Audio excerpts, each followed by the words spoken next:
నా పేరు పణిరాజ్ ఆనంతి ప్రధాన కార్యదర్శి. ఈరోజు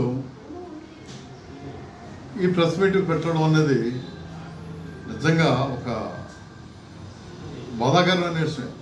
ఎందుకంటే ఆంధ్ర రాష్ట్ర ప్రజాసమితి ఉపాధ్యక్షుడు రమేష్ నాయుడు గారు అనంతపూర్ నుంచి వచ్చి ఇక్కడ డీజీపీని కలిసి ఆయనకున్న థ్రెట్ గురించి ఆయన కంప్లైంట్ చేయటం జరిగింది. థ్రెట్ ఎక్కడి నుంచి అంటే రీసెంట్గా ఎలక్ట్ అయిన అనంతపురం ఎంపీ అంబికా లక్ష్మీనారాయణ గారు పోనీ ఆయన జోలికి ఏమైనా వెళ్ళాడా? ఈయన ఏమీ లేదు. జనరల్ ఏంటంటే మనం తాడిపత్రులు ఏదో ఇష్యూ వచ్చింది, దానికి ఆయన ఖండించాడు. అది ఇష్యూ ఎవరి మధ్య? తాడిపత్రి చైర్మన్, మున్సిపల్ చైర్మన్ జేసీ ప్రభాకర్ రెడ్డి గారు ఆయన ఖండించిన తర్వాత ఏదో చిన్న కాంట్రవర్సీ వచ్చింది. ఓకే, సద్దుముడిగిపోయింది. మరి ఒక ఎంపీ స్థాయిలో ఉండి అంబికా లక్ష్మీనారాయణ గారు మీరెందుకు రెచ్చిపోతున్నారు? అంటే మీ మీద గాజు గ్లాస్ గుర్తుతో పోటీ చేశాడని ఆయన మీద రెచ్చిపోతున్నారా? ఆయన్ని పోటీ నుంచి విరమించుకోమని దాదాపు 10 లక్షలు మీరు ఆఫర్ ఇచ్చింది మర్చిపోయారా? మీ 10 లక్షలకే కాదు, మీ అధికారానికి దేనికి లొంగకుండా చాలా నిజాయితీగా ఆంధ్ర రాష్ట్ర ప్రజాసమితి నుంచి ఒక ఎంపీగా ఆయన పోటీ చేసి మీ ప్రలోభాలకి లొంగకుండా పోటీ చేశాడు. అందుకదా పోనీ సరే, అప్పట్లో అంటే ఎలక్షన్ మూమెంట్లో సహజం ఇవన్నీ కూడా. మరి ఇప్పుడు ఎందుకంటే రెచ్చిపోతున్నారు? మనుషులు పంపిస్తారా?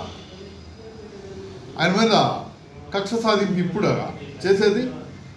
వైసీపీ వాళ్ళు అంటున్నారు ఏంటి, తెలుగుదేశం పార్టీ రెడ్ బుక్ రాజ్యాంగం నడుస్తుందని. నిజంగా నాకు తెలిసి అది అన్ని చోట్ల నడవట్లే. మీలాంటి దుర్మార్గులు, దుష్టులు, ఎదవలు ఉన్న చోట మాత్రమే నడుస్తుంది. మీలాంటి ఎదవలు చేసే పనికి పాప నారా లోకేష్ ఎందుకంటే ఆడిపోలుస్తూ ఉంటారు.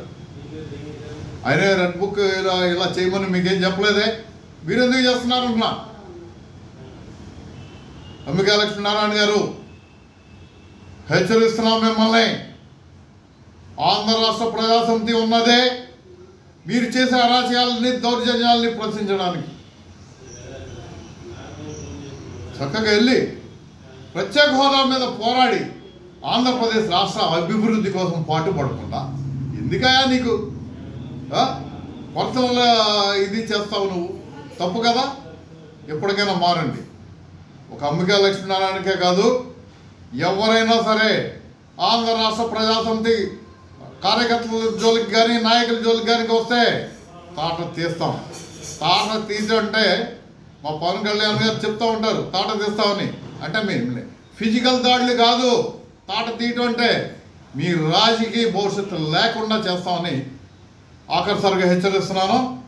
దీని మీద డీజీపీ గారు కంప్లైంట్ ఇచ్చాము. చేతనైతే మీరు ఎదుర్కోండి. క్షమాపణ ఎప్పటికైనా క్షమాపణ చెప్పి రమేష్ నాయుడికి మీరు మీ మంచితనం అనేది బయట పెట్టుకోండి. లేదంటే తర్వాత మీ ఇష్టం. Thank you.